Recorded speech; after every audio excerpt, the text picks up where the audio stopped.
Session resumed. The Honorable Majority Leader. Mr. Speaker, I move that we consider bills under the calendar of business for Thursday and Friday. There is an omnibus motion to approve the aforementioned items of bills. Is there any objection? There is none. The motion is approved. Mr. Speaker. Point of order, Mr. Speaker. The Honorable Michael Defensor of Party List Anak Kalusugan. Maraming salamat, Mr. Speaker. Kung maaari po sanang ipaliwanag yung aking point of order, if I can be given time to explain, Mr. Speaker, the point of order that I'm raising this afternoon. Please state your point of order. Thank you. Maraming salamat, Mr. Speaker. Mr. Speaker, dito po sa ating consideration sa mga agenda natin, ang isa po sa nakalahad po dito ay yung ating unfinished business. And if I may read, Mr. Speaker, the particular concern is the committee report on ito pong committee report numbered on House Bill 6732, anak granting the Abs-Cbn Corporation a franchise to construct, install, operate, and maintain radio and television broadcasting stations in the Philippines and for other purposes. Ito pong bill na to ay nandito na po sa atin ng humigit kumulang, lampas na po siguro ng mga 3 buwan, Mr. Speaker. And therefore, Mr. Speaker, bago tayo magkaroon ng konsiderasyon for the business of the day o yung pag-uusap ng mga batas na kailangan natin pag-usapan ngayon, Mr. Speaker, I would like to raise a point of order that the unfinished business of the Abs-Cbn franchise be decided first before we take up any issue in plenary, Mr. Speaker. Unless, Mr. Speaker, there will be a debate on the rules at kung ano po ang tamang dapat gawin. Pero malinaw na malinaw, Mr. Speaker, na nakasaad sa atin, sa calendar of business natin, na bago pag-usapan ng business for the day, bago pag-usapan ng anumang debate sa anumang batas, ay tapusin muna natin ang konsiderasyon ng mga items o mga batas sa ilalim ng unfinished business. Thank you, Mr. Speaker. Session suspended. Session is resumed. The Honorable Majority Leader. Mr. Speaker, a while ago, the distinguished acting majority leader, Deputy Majority Leader Exi Romualdo, moved that we take up business for Thursday and Friday. It's only Wednesday today, but he moved right away, take up business for Thursday and Friday, because he deemed that he wanted to get this out of our minds already, to finish this already. You asked if there was an objection, and there was no objection. So the presiding officer, which is you, the distinguished Deputy Speaker, said, okay, carry on with the business for Thursday and Friday. That is the status of the Parliament, of the plenary right now, Mr. Speaker. Point well taken. The explanation of the Majority Leader is noted and accepted. Mr. Speaker, Lord Leader, please. yes, Mr. Speaker, before your ruling, I understand and I accept the explanation of the Majority Floor Leader. That is precisely why what I raised was a point of order. A point of order because there should be a, in the order of tackling our business, and in the order of motions, there is an hierarchy. And the point of order is of the highest hierarchy.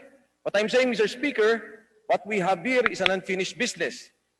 Ito pong ginagawa natin pagdidebate sa mabang panahon, marami nang naging batas na naaprubahan, pero ito pong unfinished business ay patuloy pa rin na nandyan sa unfinished business. And therefore, Mr. Speaker, before tackling any other issue, before entertaining any other motion, bago pag-usapan kung anong mga batas o kung anong pang motion, kailangan po sanang matapos muna natin yung ating pag-uusap. In particular, Mr. Speaker, again, I assert that the committee report conducted by the Committee of the Whole has been submitted for the longest time. Nandito na po sa atin yan, the unfinished business of the Abs-Cbn franchise. And I'm calling, Mr. Speaker, that we either affirm the committee report and do away with that unfinished business before we continue with the other businesses of the day that we are considering as a plenary, Mr. Speaker. Thank you. Thank you, the Honorable Defensor. The Chair will now rule on the point of order. As stated earlier, the Chair has sustained the explanation of the Honorable Floor Leader. Yes, we cannot take the point of order, so sustaining the explanation of the Majority Leader, the point of order is not taken. Mr. Speaker, I appeal the ruling of the Chair. Session suspended. Session resumed. The Senior Majority Leader, Honorable Renewal, is recognized. Thank you, Mr. Speaker.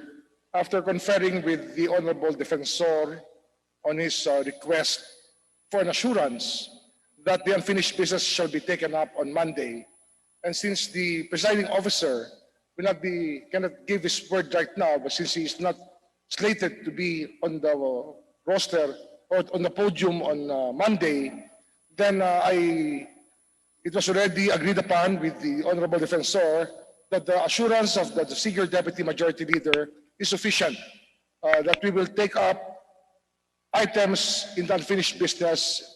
By Monday, we will start taking them up already, Mr. Speaker. Thank you, Honorable Senior Majority Leader. Honorable Michael Defensor, what is your pleasure, Your Honor? Thank you, Mr. Speaker. Una po sa lahat, nagpapasalamat ako sa kagalang-galang Boying Remulla sa kanya pong pananalita. And with that assurance, of course, Mr. Speaker, I'm very happy sa konsiderasyon na binigay niya. And because, Mr. Speaker, previous to the Honorable Remulla, the Majority Leader was the Honorable Arroyo. And now that you are the presiding officer, Mr. Speaker, with my highest respect, I will withdraw my appeal, Mr. Speaker, with that commitment. Maraming salamat po. The appeal is withdrawn. Thank you, Congressman Defensor. The Honorable Majority Leader. The Honorable Belmonte is recognized, please. Thank you very much, Mr. Chair. I would just like to be clarified on this issue on behalf of the minority, Mr. Chair. I do recall that the rules do state that the order of business starts with unfinished business and then going down to the business of the day and other matters. However, on the section referring to unfinished business, it shall be tackled as much as practicable. That is very, as far as I understand it, and from my experience being a member of this House for the past 5 years, it is not obligatory or mandatory na tapusin po muna natin yung mga unfinished businesses before we go to the business of the day. I would just like to be clarified on this matter. When the Majority Leader moved that we tackle the business of the day and go on with other matters to be tackled by the House, urgent matters that concern the House, that means that although the unfinished business is part of the agenda, we are not obliged to take it up immediately, especially since these are concerned, there were special reasons for why these matters were part of the agenda but not taken up on the day. I would just like to be clarified on this matter on behalf of the minority, Mr. Speaker, Your Honor. The manifestation of the Honorable Belmonte is well taken. Any Mr. advice Speaker. from our Majority Leader? Mr. Speaker, before the Majority Floor Leader, if I may just read the particular section of the calendar of business. Letter B, business for the day.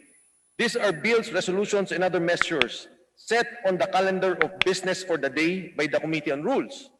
They shall be considered as far as practicable. The business for the day can be considered as far as practicable in the order in which they are listed in the calendar of business and after the unfinished business. It is not the unfinished business which shall be considered as far as practicable, Mr. Speaker, as stated in Section 80 of the Rules of the House. Thank you, Mr. Speaker, for the guidance of our honorable colleagues, Mr. Speaker. Maraming salamat po. The Honorable Floor Leader. Majority Floor Leader.